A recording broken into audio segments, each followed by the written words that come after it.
Hello viewers, welcome to Vallisvanam. అందరూ ఎలా ఉన్నారు? మేము కూడా చాలా బాగున్నాం. మీరు ఎలా ఉన్నారో మీ కామెంట్ ద్వారా మాకు తెలియజేయండి.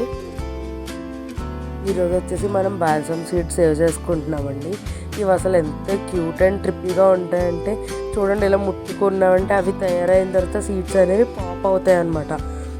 మనం ఊరికి ఏదైనా ప్లేట్లో కానీ లేదా డైరెక్ట్ వాటిని అలా వదిలేసామంటే ఖచ్చితంగా పాప్ అయిపోయి చాలా మొక్కలు అనేవి వచ్చేస్తాయండి.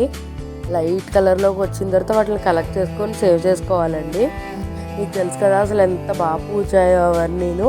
సో నేను అందుకే ఫర్దర్గా ఎప్పుడైనా సీడ్ గివ్ అవే ఇచ్చినప్పుడు ఉంటాయని నేను కలెక్ట్ చేసుకుంటున్నాను. సీడ్స్ అన్ని కలర్స్ సీడ్స్ వచ్చాయండి. మనకి ఏంటంటే తయారైన సీడ్ అనేది కొంచెం డార్క్ కలర్లో ఉంటుంది డ్రై అయిపోయి. ఇవి కొంచెం డ్రై అవ్వనివి ఏంటంటే కొంచెం పచ్చగా ఉంటాయి. అవి కూడా తీసుకొని మనం ఇలా డ్రై చేసుకోవచ్చండి.